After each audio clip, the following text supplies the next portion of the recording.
30장 15절부터 20절까지입니다. 구약 신명기 30장 15절부터 20절, 구약 311쪽에 있습니다.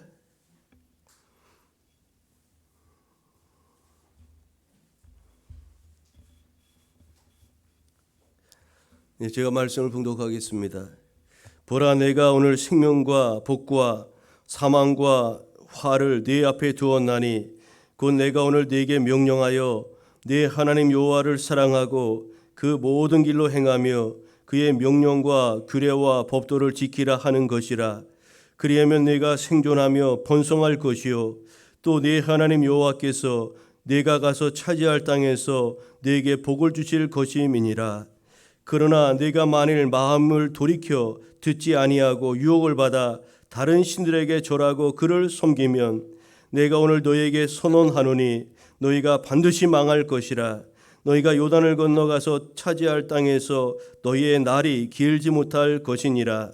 내가 오늘 하늘과 땅을 불러 너희에게 증거를 삼노라. 내가 생명과 사망과 복과 저주를 네 앞에 두었은즉 너와 네 자손이 살기 위하여 생명을 택하고 네 하나님 여호와를 사랑하고 그의 말씀을 청종하며 또 그를 의지하라.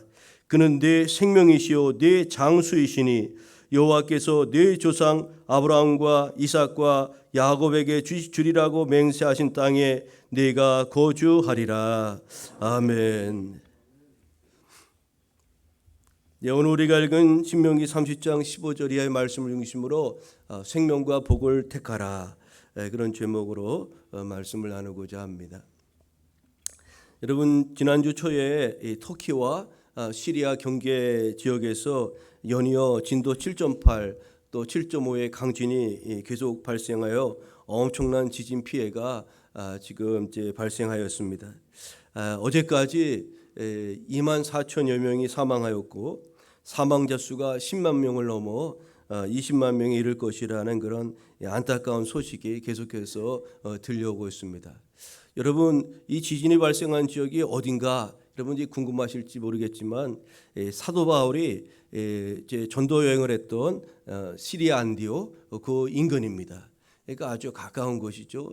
사도 바울의 고향인 다소도 그곳에서 가깝고 우리 기독교에 많은 연관성 있는 지역이기도 합니다. 날씨도 지금 터키 일대는 춥고요. 또 이제 지진으로 인해서 도로가 파손되고 활주로도 망가져서 구호 장비의 접근이 어려워 구호조 활동이 이렇게 지연되고 있다고 합니다. 우리나라에서도 이제 긴급 구호대가 파견되기도 하고 그랬는데 참으로 너무나 안타깝고 어찌할 바를 지금 모르는 상황입니다. 제 지역에 우리 주님의 은혜가 임하기를 우리가 기원할 뿐이요, 또 우리가 이제 도울 수 있는 그런 도움의 손길이 필요할 때 우리가 작은 마음이라도 나눴으면 합니다. 우리 터키는 전통적으로 우리나라 우방 국가죠. 6.25 때 참여 국가이고요. 터키 사람들은 대한민국을 형제 국가라고 그렇게 부르기도 한다고 합니다. 여러분, 이 아픔이 속히 치유될 수 있도록 계속해서 기도해 주시기를 바랍니다. 오늘 우리 교회적으로는 교회학교 졸업 예배 또 등반 예배를 드립니다. 우리 지금 아래에서 우리 교회학교 아이들이 예배 드리고 또 우리가 이따가 우리 이제 졸업생들에게 교회에서 작은 선물을 같이 나누려고 하는데요. 학교를 졸업하고 또 상급학교로 진학하거나 또 한 학년씩 올라가는 우리 자녀들을 축복하고요. 또 새롭게 성장한 우리 자녀들을 축복합니다. 또 한 학년 올라가는 우리 친구들, 새 학기에 좋은 친구들, 또 좋은 선생님 만나서 즐겁고 행복한 학교 생활을 이렇게 이어가시면 좋겠습니다. 오늘 한편으로는 지진으로 인해서 안타까운 마음이 있고요. 또 하나 우리 아이들이 성장해서 졸업하고 상급학교로 진학하는 그런 이제 기쁨의 그 두 마음이 이제 공존하는 가운데 우리가 2월 둘째 주일 예배를 드리는데요. 오늘 주실 은혜를 기대하면서 우리 옆에 있는 교우분들과 평화의 인사 나누고 말씀 이어갑니다. 주님의 은혜와 평강이 함께하길 빕니다. 이렇게 인사하겠습니다.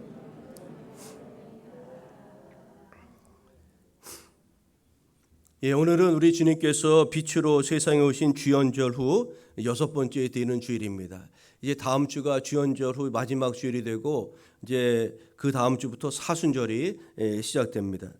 오늘의 성서일과 주제는 새 법을 행하라고 말씀하시는 주님입니다. 새 법, 또 하나님이 기뻐하시는 그런 말씀을 따라 살라는 것을 오늘 제 성경의 주제로 말씀하고 있는데, 오늘 우리가 읽은 신명기 30장은 출애굽하여 이제 40년 동안 광야 생활을 마치고 마침내 가나안 땅을 눈앞에 둔 이스라엘 백성들에게 하나님께서 명하신 율법의 말씀을 전한 모세의 고별 설교 마지막 내용이라고 할 수가 있습니다. 이스라엘 백성들이 이제 그 40년 동안 이 광야 출애굽의 힘든 여정을 보내고 저기 이제 눈앞에 약속의 땅 가나안이 보입니다. 그 가나안에 들어가기 전에 마지막으로 주의 종 모세가 이스라엘 백성들에게 당부의 말씀을 전한 고별 설교예요. 어떻게 하나님을 섬겨야 되는가? 저 땅에 가서도 우리는 하나님의 백성이라는 것을 잊지 말자. 그것을 이제 강조하면서 오늘 이제 마지막 고별 설교를 한 내용인데, 모세는 간절한 마음으로 이스라엘 백성들이 하나님 말씀에 순종함으로 생명과 복의 길을 택할 것을 아주 당부하였습니다. 이스라엘 백성들은 하나님의 백성으로 부르심을 받았고 이제 머지않아 약속의 땅을 얻어 그곳에 들어가게 되겠지만, 이러한 이스라엘 백성들의 지위는 상당히 조건적이었던 것입니다. 이들 앞에 무조건적으로 생명과 복이 그렇게 주어진 것만이 아니었다는 거예요. 그들 앞에는 사망과 또 화도 이렇게 존재하였다고 그렇게 말씀하고 있어요. 우리는 본문의 이스라엘 백성들뿐만 아니라 저와 여러분들도 매 순간 선택을 해야 합니다. 우리의 삶은 태어나면서부터 어떤 학자는 그런 이야기를 했어요. 우리가 모태에서 태어나는 그 순간부터 우리는 매 순간 선택의 자리에 있다는 거예요. 우리가 무언가를 선택할 수 있다는 것은 우리에게 선택의 자유가 주어졌다는 이야기죠. 그런데 모든 자유에는 책임이 따르는 것처럼 우리가 선택한 것에도 반드시 책임이 뒤따르는 것입니다. 우리가 지금 우리 감정에 이끌리는 대로 여러 가지를 자유롭게 행할 수가 있어요. 그런데 그에 대한 책임이 반드시 뒤따른다는 사실이에요. 모세는 하나님께서 주신 모든 법도와 율례를 이스라엘 백성들에게 선포한 후에 그들 앞에 선택지가 놓여 있다는 것을 자세하게 알려주었습니다.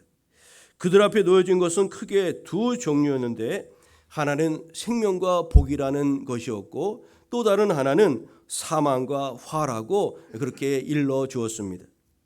이스라엘 민족이 선택해야 될 것은 무엇이었을까요? 당연히 그들은 그 둘 중에서 생명과 복을 선택해야만 했습니다. 모세는 생명과 복을 택한다는 것이 무엇을 의미하는지를 오늘 구체적으로 소개하였습니다. 2월 둘째 주 본문을 통해서 주신 그런 은혜는 무엇인지 함께 나누고자 합니다. 먼저 우리가 기억해야 될 것은 우리가 영적인 여러 가지 선택을 해야 되는데, 이 영적인 선택의 길은 중도가 없다는 겁니다. 중도가 없다는 거예요. 여러분, 정치나 이념에 있어서 진보나 보수가 있죠. 우리나라도 진보주의가 있고 보수주의가 있고 그렇게 있고 또 그 중간에 중도라는 것도 있죠. 어느 쪽에도 치우치지 않은 중도라는 것, 이거 참으로 중요하고, 지금 여당이나 야당이나 내년에 이제 총선을 앞에 두고 있는데 이 중도층을 확보해야 이제 많은 국회의원을 배출할 수 있기 때문에 어느 당이 더 중도층을 많이 확보하느냐, 그것이 이제 선거에 승패가 달려 있다고 그렇게 진단하기 때문에 이 중도를 모든 당에서 표방하면서 나아가고 있지 않습니까? 여러분, 고대 서양의 아리스토텔레스나 플라톤, 또 동양의 공자는 신중한 실행이나 실천은 강조하는 말로써 중용의 도라는 것을 가르쳐 왔어요. 이 중용이라는 것이 참으로 중요하다는 겁니다. 이것은 한편에 치우치지 않고 양쪽을 이해하면서 화합을 도모하는 아주 너무나 중요한 가치라고 할 수가 있습니다. 여러분, 중도와 중용은 완전히 다른 의미지만, 사전적으로는 완전히 다른 의미지만 둘 다 이처럼 긍정적인 의미, 또 좋은 의미가 일정 부분 담겨 있는 것이죠. 그런데 이렇게 우리 삶에서의 중도나 중용이라는 것이 좋은 의미가 있지만 영적인 선택의 길은 중도나 이 중간이 없다는 사실이에요. 오늘 본문에서 모세를 통해서 하나님이 말씀하시는 바가 바로 그 내용입니다. 순종과 불순종에 따른 복과 저주에 대해서 말씀하고 있어요. 생명과 죽음, 복과 저주가 있다는 겁니다. 이 두 가지 길이, 이 선택의 길이 있다는 거죠. 이것은 하나님께서 정하신 길이기에 우리로서는 선택의 여지가 없는 겁니다. 나는 요 중간에 가고 싶은데요, 이렇게 할 수가 없다는 겁니다. 어떤 사람은 이분법이나 또 극단적인 선택이 아니냐고 그렇게 말하는 분도 계실지 모르겠어요. 근데 여러분, 오늘날 믿는 사람들 중에도 하나님과 세상, 순종과 불순종의 이 중간길, 이 중도를 거리려는 사람들이 너무나 많다는 사실입니다. 없는 길을 걸어가려고 한다는 거예요. 없는 길을 걸어가려고. 하나님의 말씀과 규례는 분명하고도 명확합니다. 순종이냐 불순종이냐 이것을 말씀하고 있다는 거죠. 하나님의 말씀이 애매하지 않은 것처럼 우리의 선택도 분명하고 명료해야 한다는 거예요. 그렇지 않고 이것도 적당히 저것도 적당히 하려는 태도는 하나님을 사랑하고 그분의 뜻을 온전히 따르려는 그런 태도가 아닌 것입니다. 오늘 우리가 읽은 본문 15절과 19절 말씀을 보면 우리 앞에 생명과 죽음, 복과 저주의 길이 놓여 있는데 우리는 그 중에 하나를 반드시 택하여야 한다고 말씀하고 있어요. 여러분, 선택 여부는 자유지만 그 선택의 여부에 따라서 그 결과는 상반된 것을 얻을 수밖에 없다는 것을 또한 오늘 말씀을 통해서 가르쳐주고 있습니다. 창세기를 보면요, 하나님께서 에덴 동산을 만드셨어요. 그래서 하나님이 그 아담과 하와를 그곳에서 함께 동고동락하고 함께 동행하는 것을 너무나 기뻐하셨습니다. 우리 하나님의 그 본심이에요. 오늘 지금도 하나님이 원하시는 바는 그것입니다. 그런데 하나님이 에덴 동산을 만드시고 그 가운데 생명나무와 선악을 알게 하는 나무를 두셨습니다. 창세기에 보면 이제 그 내용이 잘 나와 있죠. 그리고 그것을 손대지 말라고 그렇게 말씀하셨습니다. 따먹지 말고 손대지 말라 말씀하셨어요. 이것을 두신 것은 하나님께 순종하여 생명과 복을 얻을 것인지 불순종하여 죽음과 저주의 길을 갈 것이냐를 선택하도록 하신 것이라고 할 수가 있어요. 그런데 인류의 조상인 아담과 하와는 첫 번째 선택에서 실패하고 맙니다. 하나님 말씀에 불순종하는 그 불순종을 택하고 마는 거죠. 그들은 불순종의 길을 택하고 말았어요. 그래서 인류에게는 원죄라는 그런 이제 크나큰 문제가 찾아오게 된 것이죠. 하나님의 자녀된 우리에게 순종이나 불순종이냐를 앞에 두고 다시 한번 선택을 하라고 오늘 본문은 우리에게 말씀하고 있는 것입니다. 여러분은 어떤 선택을 하시겠습니까? 우리는 첫사람 아담과 하와처럼 불순종의 길을, 또 오늘 본문 속에 이스라엘 백성들처럼 불순종의 길을 선택하지 말고 순종의 길을 택하여 생명과 복을 풍성하게 누리는 그런 복된 성도의 삶을 이루어가야 될 줄로 믿습니다. 여러분, 생명과 복을 선택하는 축복의 주인공 되시기를 소망합니다. 오늘 본문을 통해서 우리에게 주시는 바 두 번째 은혜는 무엇이냐면 순종하는 자에게는 하나님이 약속하신 은혜와 복이 분명히 있다는 사실입니다.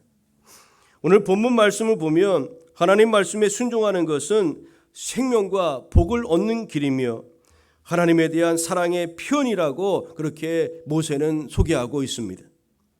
여러분 16절을 보면요, 하나님을 사랑하는 자는 하나님의 명하신 모든 말씀대로 행한다고 그렇게 모세는 이것을 강조하였죠. 이것은 하나님을 사랑한다고 말하는 자가 취해야 될 바른 태도가 무엇인지를 우리에게 가르쳐주는 말씀입니다. 요한일서에도 보면 하나님을 사랑하는 것은 다른 것이 아니라는 거예요. 그의 계명을 지키는 것이라. 다시 말씀드려 주님의 말씀에 순종하며 사는 것이 하나님을 사랑하는 것이라고 분명히 사도 요한을 통해서 우리에게 가르쳐주고 있어요. 여러분, 그렇습니다. 하나님을 사랑하는 것은 그분의 말씀에 귀를 기울이고 그 말씀을 청종하는 데 있습니다. 여러분, 누군가를 우리가 사랑하게 되면 그 사람의 말이라면 무엇인지 들어주고 싶고 또 해주고 싶기 마련 아니겠습니까? 우리 예전에 우리 많이 읽었던 책 중에 아낌없이 주는 나무라는 그 동화가 있죠. 읽어보신 분들이 아마 많이 계실 겁니다. 한 나무가 소년과 친구로 지내며 아주 그를 정말로 사랑했습니다. 너무 둘이 친했어요. 나무와 이 소년이. 그런데 그 소년이 장수한 후에 이제 그 나무에게 찾아와서 나무에 있는 열매를 따먹기도 하고 또 나뭇가지가 필요하니까 또 불도 떼야 되고 이 나뭇가지를 잘라가기도 하고요. 가지를 잘라가기도 하고 또 끝내는 또 다른 용도로 필요했는지 몰라도 이 나무 몸통을 전체를 이렇게 다 잘라가고 말았습니다. 그래서 이 나무는 이제 구루터기만 남은 겁니다. 구루터기, 밑둥가리만 이제 남았다는 거죠. 그 나무는 소년을 사랑하였기에 그에게 다 주어도 너무나 즐겁고 그렇게 만족하고 행복하였던 것이죠. 구루터기가 된 나무는 세월이 흘러 노인이 되어 돌아온 이 소년이 그냥 자신의 그 구루터기에 앉아주는 것만으로도 너무나 행복하고 기뻤습니다. 여러분, 사랑하는 이를 위해서 모든 것을 아낌없이 주었던 것이 바로 이 아낌없이 주는 나무라는 이 동화에 담겨진 내용이지요. 여러분, 오늘 하나님께서 우리에게 무엇을 주셨을까요? 하나님이 저와 여러분에게 여러분 무엇을 주신지 아십니까? 하나님은 자신의 전부인 독생자 예수 그리스도 아들마저 우리에게 아낌없이 그렇게 내어주셨습니다. 그런 하나님을 우리가 사랑한다면 그분이 우리에게 원하시는 것을 우리 또한 기꺼이 내어드려야 하지 않겠습니까? 무엇보다 주님의 말씀에 귀 기울여 순종하기를 힘써야 하지 않겠습니까? 오늘 본문 16절을 보면 우리가 주님의 말씀에 순종할 때 주어지는 약속과 복에 대해서 소개하고 있습니다.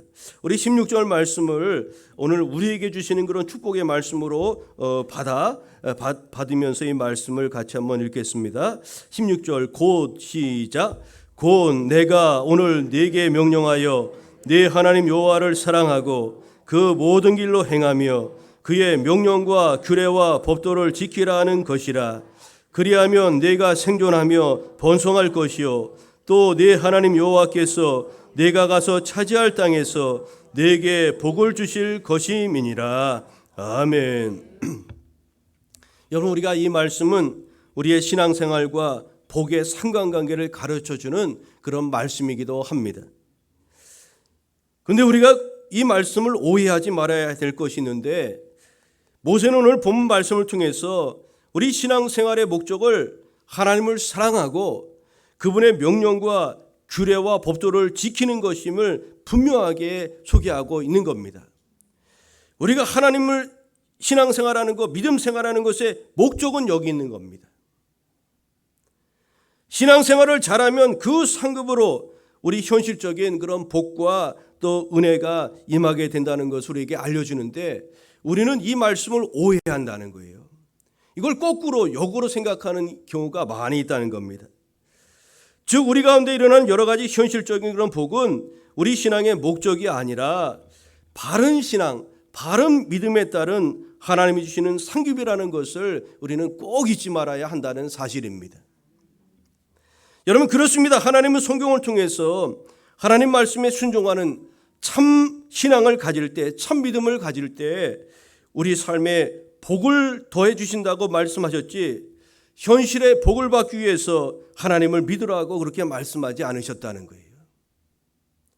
성경 어느 한 곳도 현실의 복이 우리 신앙생활의 목적이라고 말씀하신 적이 없다는 거예요. 하나님께서 복과 관계된 말씀을 하실 때 모든 성경 구절에 보면 이런 말씀들이 있어요. 너희가 내 말을 준행하면, 이런 이제 조건절이 있다는 거예요. 여호와를 하나님으로 삼으면, 내 말을 청종하고 순종하면, 이렇게 복과 관계된 말씀을 하실 때 반드시 이런 말씀을 하고 계시다는 것을 우리는 주목해야 합니다. 여러분, 그러므로 이 복이라는 것은 하나님을 사랑하고 그분의 말씀에 순종함으로 말미암아 하나님께 대한 바른 신앙을 통한 하나님이 주신 그런 상급인 것인지, 그 자체가 우리 신앙생활의 목적이 아니라는 것을 분명히 가르쳐주고 있는 것입니다. 여러분, 우리 자신을 가만히 살펴보아 우리 가운데 잘못된 신앙생활의 태도가 있다면 그것을 새롭게 교정해 나아가야 하겠습니다. 하나님을 사랑하고 말씀에 순종함으로 그분의 영광을 드러내고 그분의 이름을 높여드리려 할 때 하나님께서는 그에 합당한 복을 우리에게 넘치도록 채워주실 줄 믿습니다. 그 하나님이 우리에게 주시는 그런 복과 은혜는 우리가 선택하고 우리가 정할 요소가 아닙니다. 그것은 선물 주시는 하나님의 절대 주권 아래 있는 것 아니겠습니까? 여러분, 그렇습니다. 오늘 본문을 통해서 우리에게 말씀하시는 바 기억해야 될 것은 순종하는 자에게, 하나님을 사랑하고 그분의 말씀에 순종하는 자에게는 하나님이 예비하신 은혜와 복이 있다는 것을 기억하시고, 이 말씀을 거꾸로 생각하여 우리 삶의 자리에 그런 모순된 삶을 살아가지 말고 먼저 그의 나라와 그의 의를 구하고 하나님을 사랑하고 그분의 말씀에 귀 기울여 청종하기를 우선적으로 힘쓰며 나아가는 우리 모두 되어야 될 줄로 믿습니다. 마지막으로 오늘 본문을 통해서 우리에게 주시는 바 교훈과 가르침은 무엇입니까? 우리 하나님 말씀에 절대적으로 순종해야 되는 이유가 무엇이냐면 그분이 우리의 생명 되시기 때문에 그렇습니다. 오늘 본문 20절을 보면 네 하나님 여호와를 사랑하고 그의 말씀을 청종하며 또 그를 의지하라. 그는 네 생명이시요 네 장수이시니 여호와께서 네 조상 아브라함과 이삭과 야곱에게 주시리라고 맹세하신 땅에 네가 거주하리라고 말씀하였습니다. 여기서 주목할 것은 모세가 하나님을 향해서, 이스라엘 백성들을 향해서 하나님을 어떤 분으로 소개하고 있느냐, 이것을 우리가 주목해야 될 부분입니다. 하나님을 누구라고 말씀합니까? 하나님이 네 생명이라고 말씀하고 있습니다. 하나님 우리의 생명이신 줄 믿습니다. 여러분, 하나님이 왜 우리의 생명이실까요? 그 하나님이 우리의 생명의 원천이라는 말씀이에요. 여러분, 그렇습니다. 모든 생명은 하나님으로부터 왔고 하나님으로 돌아가게 되어 있는 것이죠. 가장 성경에 중요한 거, 어떤 사람은 요한복음 3장 16절이 제일 중요하다 말씀하고요. 또 요한계시록 말씀이 중요하다. 여러 가지 사람들마다 성경에서 가장 성경 구절 한 구절을 이렇게 이야기하면 중요한 구절들을 여러 다양하게 이야기할 것입니다. 여러분, 성경 신구약 66권을 여는 첫 번째 말씀이 무엇이죠? 태초에 하나님이 천지를 창조하시니라. 여러분, 뭘 말씀하는 겁니까? 하나님이 우리를 창조하셨다는 겁니다. 하나님은 창조주실 뿐만 아니라 우리의 생명의 원천, 우리 모든 것이 하나님으로부터 왔다는 것을 선언하는 그런 말씀 아니겠습니까? 하나님께서 우리의 생명을 창조하셨습니다. 여러분, 이 사실을 우리가 아는 것이 중요합니다. 또 이 사실을 믿는 것이 중요합니다. 많은 사람들이 이 사실을 알지 못하기 때문에 하나님을 믿지 않고 또 하나님께 복종하지도 않는 것이죠. 누구든지 생명의 창조주가 하나님이라는 사실을 안다면 어찌 그 창조주 하나님 앞에 복종하지 않을 수가 있겠습니까? 하나님이 저와 여러분을 창조하셨고 온 우주 만물을 창조하신 창조주 하나님이 우리 하나님이시라는 것을 우리가 잊지 말아야 합니다. 여러분, 고대 절대 군주 시대에 백성들의 생사 여탈권은 절대 군주였던 왕의 손에 달려 있습니다. 왕이 함부로 신하가 왕을 보러 올 수도 없었어요. 여러분, 이것은 왕이고 법이 아니었습니까? 죽여라 그럼 죽이는 겁니다. 살려라 그럼 살리는 거예요. 여러분, 모든 생사 여탈권이 절대 군주인 왕의 손에 있었다는 거예요. 하나님은 복의 근원이실 뿐만 아니라 우리를 창조하신 창조주로서 모든 생명의 원천이시라는 것을 우리는 잊지 말아야 됩니다. 그러므로 우리가 생명을 지키려면 반드시 생명의 근원이신 만왕의 왕이신 하나님께 우리는 복종해야 하는 것이죠. 사실 생명은 천하를 주고도 바꿀 수가 없다고 그렇게 성경은 우리에게 증언하고 있습니다. 그래서 사람들은 자기 생명을 지키기 위해서 최대의 관심을 두는 것 아니겠습니까? 그런데 여러분, 이 생명이 내가 지킨다고 지킬 수 있는 것이 아니지 않습니까?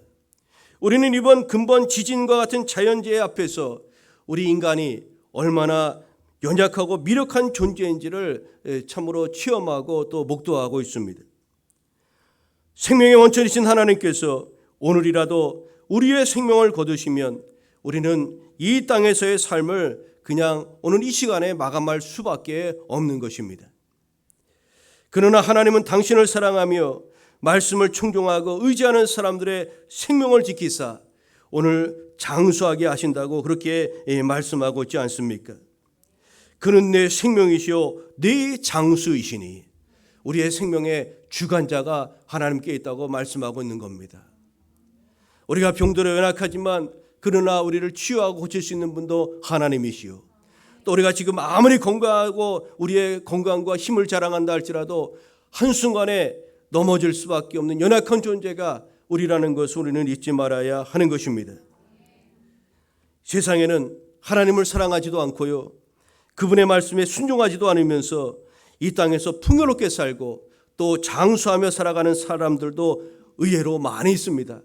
우리처럼 이 시간에 예수님 믿지 않고 예배드리지 않아도 아주 우리가 세상적인 관점으로 볼 때 잘 살고 잘 먹고 잘 사는 사람들이 있다는 겁니다. 100세까지 무병장수하면서 아주 풍요롭게 그렇게 살아가는 사람들도 있다는 거예요. 그러나 여러분 꼭 잊지 말아야 됩니다. 모든 인생은 언젠가 죽음을 맞이하게 된다는 사실이죠. 그런데 중요한 것은 죽음이 누구에게나 다 동일한 의미로 다가오는 것이 아니라는 사실입니다. 이 세상에서 하나님께 불순종함으로 생명의 원천이신 하나님과 연합되어 있지 않는 사람에게 죽음은 영원한 멸망의 순간이 되지만, 하나님께 복종함으로 생명의 원천이신 하나님과 연합한 자에게서 죽음은 영원한 생명의 세계로 나아가는 그런 과정이라는 것을, 그 순간이 된다는 것을 우리는 잊지 말아야 하는 것입니다. 생명의 근원이신 하나님을 사랑하고 그분의 말씀을 청종하며 그 하나님을 의지하며 살아가는 교회 여러분 되시기를 바랍니다. 그런 여러분의 삶 가운데 장수와 영원한 생명의 복을 하나님께서 누리게 하실 줄 믿습니다. 이제 말씀의 교훈을 맺고자 합니다. 우리 인생은 한 사람도 예외 없이 누구나 두 길 중에 한 길을 가야 하는 것이죠. 그 생명과 복의 길과 죽음과 화의 길이 우리 앞에 있음을 그렇게 말씀하고 있습니다. 어느 길을 가든지 그것은 저와 여러분의 선택에 달려 있습니다. 물론 그 선택의 기준은 하나님의 말씀에 순종하느냐 순종하지 않느냐의 여부로 나타나는 것이요, 그 결과도 확연하게 차이가 날 수밖에 없는 것이죠. 여러분, 우리가 택해야 될 이 영적인 길에는 중도가 없습니다. 이 길 아니면 저 길입니다. 생명의 길이냐 죽음의 길이냐, 우리가 그 선택의 길의 여러 기로에 서 있는 거죠. 우리는 생명과 복의 길을 선택해야 될 줄로 믿습니다. 순종하는 자에게는 하나님이 약속하신 은혜와 복이 있다는 것을 확신하시고 믿고 그렇게 나아가시기를 바랍니다. 우리가 하나님 말씀 앞에 절대적으로 순종해야 되는 이유는 그분은 우리의 창조주시요 우리 생명의 근원이실 뿐만 아니라 또 우리의 모든 것을 주관하시는 만왕의 왕이시기 때문에 그분 말씀에 우리는 수목하는 것이 마땅한 것입니다. 여러분은 지금 어느 길로 가고 계십니까? 잠깐의 즐거움을 줄지 모르지만 우리를 사망에 이르게 하는 세상의 가치를 따르는 삶이 아닌, 세상 사람들이 어리석다 할 수 있지만 영원한 생명과 복을 누리게 할 하나님의 말씀을 순종하는 그런 복된 삶을 가꾸시기를 소망합니다. 주님의 말씀에 순종함으로 생명과 복의 길을 걸어가시는 사랑하는 교회 여러분의 복된 삶이 되시기를 우리 주님의 이름으로 축복합니다. 기도드리겠습니다. 사랑의 하나님 아버지, 감사합니다. 2월 둘째 주일을 맞이하여 오늘 신명기서 30장 말씀을 통해 은혜 나누게 하시니 감사합니다. 하나님, 우리를 불러 주님의 자녀 삼으시고 우리 앞에 생명과 복의 길로 나아갈 수 있는 그런 은혜를 베풀어 주신 것을 감사합니다. 첫사람 아담과 하와가 그 하나님 말씀에 순종하여 하나님이 허락하신 그런 복된 길을 잃어버렸고, 이스라엘 민족들도 이제 출애굽의 여정 속에서 여러 가지 하나님 말씀에 불순종함으로 그 복된 길을 잃어버리고 말았습니다. 오늘 말씀을 통해서 다시 한번 이 땅의 주의 성도되고 자녀된 우리 모두에게 다시 한번 주님께서 말씀하십니다. 생명과 복의 길을 택할 것을 오늘 우리에게 말씀하고 계십니다. 주님, 오늘 우리가 믿음으로 그 생명과 복의 길을 걸어가게 하여 주옵소서.